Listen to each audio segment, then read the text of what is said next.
What's going on, Imperials? It's Emperor Cubone here. I like to shake things up when going back to replay Pokemon games, which can take on many forms such as the classic Nuzlocke, or one of my favorite go-tos, swapping out a starter Pokemon for a more common option, or they're simply not evolving your Pokemon for a little bit of extra challenge. However, one of the most entertaining self-imposed restrictions is that of the monotype team, and with 18 types there are plenty of ways to try out this system. However, not every type can work in each of the games. So I figured since the electric type is a sort of unofficial official starter type, it would be best to cover that now after all of the other starters. Now say you fancy yourself a guitarist or a scientist, or you just really admire your favorite gym leaders and want to try to use the electric type.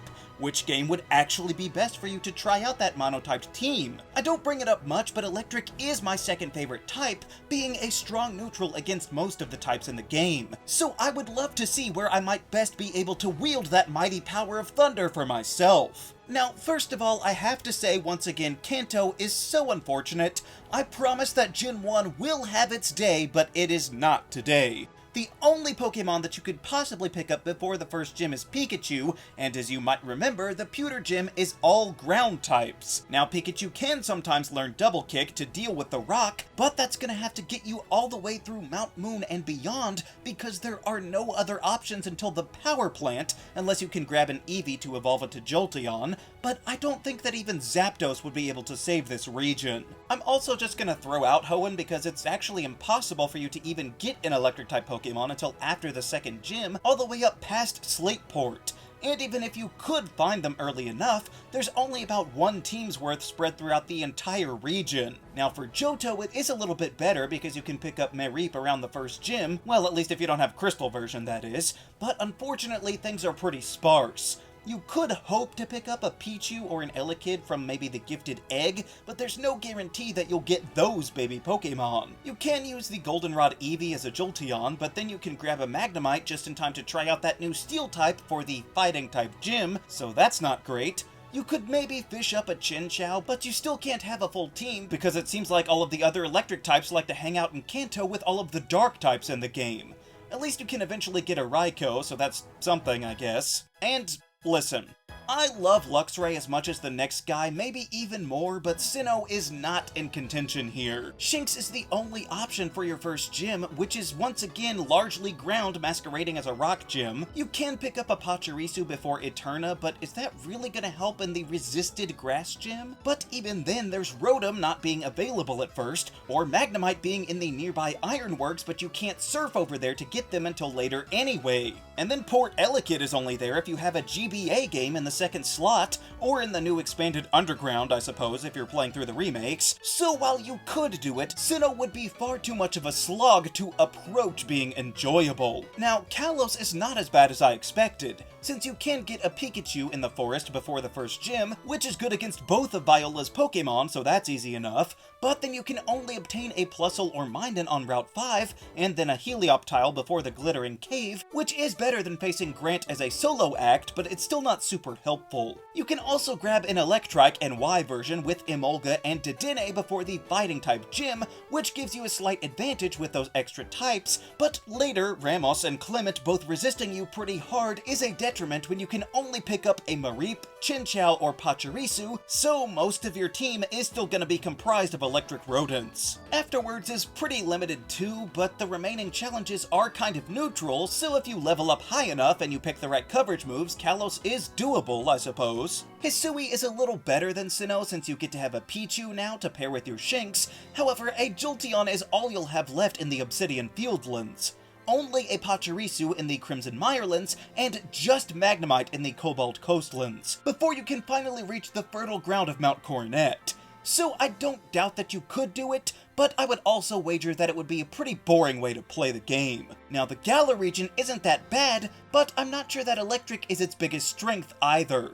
Immediately you get Yamper and Grubbin, who quickly turns into an electric type, so that's good. But as much as people love to tout the virtues of the wild area, you have to wait for a thunderstorm for pretty much all of the electric type Pokemon to show up. So are you really gonna waste hours waiting, or try switching your clock in the mere hopes of collecting a few Pokemon that you can get later on anyway? The Isle of Armor would get you a couple of more options that would help you out, and you do still have the bug type on your side, so the first gym isn't a total wash, and then you've got a Toxel gift right before the water type gym, and I guess if you played Let's Go Pikachu, you get a free Gigantamax version there, so it looks okay after that with some other new Pokemon to collect, including 2 fossil mashups that could really be a big benefit to your team, with their only major obstacle being Raihan's ground types in the final gym. So you can make it through the games without too many issues. I won't say don't do it, but it's not my top recommendation. The Unova region is a little more complicated. See, Black and White is as bad as the first few on this list,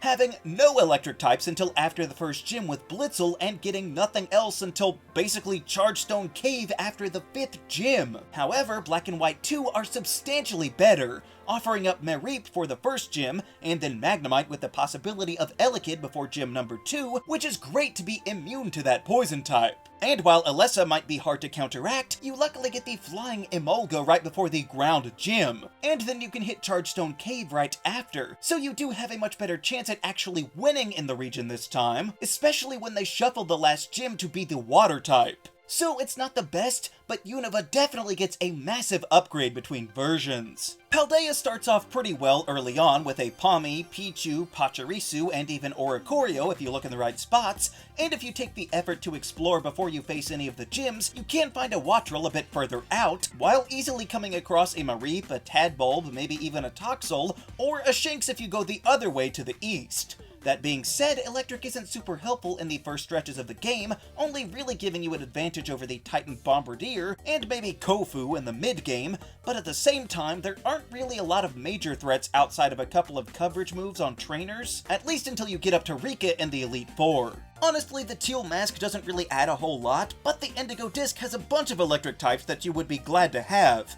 And of course there are the endgame options that you could collect, and I guess technically with terastallizing, any Pokemon could be an electric type, so I can't really say anything against Paldea, other than the fact that I think Alola might be better. It's largely just a feeling, but looking at Route 1, we have Pichu and Grubbin immediately, but over at the Trainer School we also get a Magnemite as well, so an early Steel type is a wonderful gift to help you win in that normal type trial, and then you get the electric Oricorio in the meadow right after. Plenty of firepower to last you through the water trial at Brooklet Hill, even though you can also pick up an Eevee for Jolteon or a Mareep at Paniola Ranch in the Ultra versions. Again, that is more than enough to handle Kiawe's fire, although it's just a shame that Chinchou is found right after that and right before the grass, but it'll still be worth having around for later on. One of the biggest struggles, honestly, might be Sophocles' own electric trial because you would resist each other, but it's worth it because of the prize of the Electric Z Crystal. This can give any electric type a surge in power to fire off tremendously strong attacks every battle. And the best part is, well, there's actually a few best parts. Number 1 is that few things left in the game will resist electric, so those Z moves will hit pretty hard. But also, there are multiple electric Z crystals throughout the game. Past the standard one, Pikachu has a crystal just for him in the game,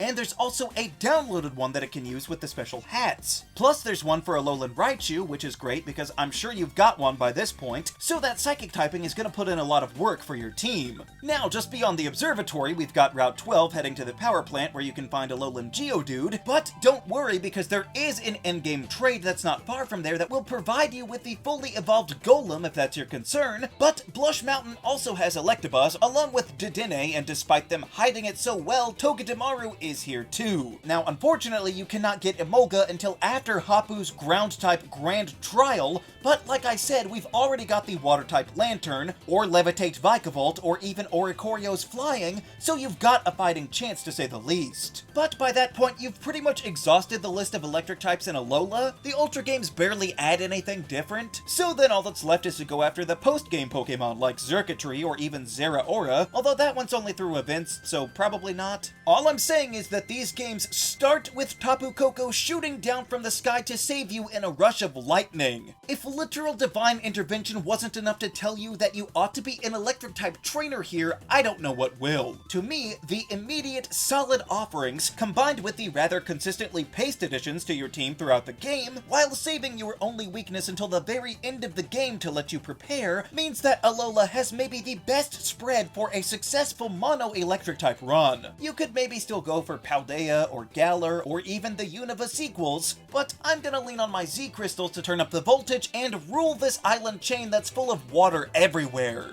But where would you rather try a monotype electric team? Let me know down in the comments. Also be sure to leave a like, share this video, and subscribe so that you too can become an Imperial today. And until next time, stay grounded.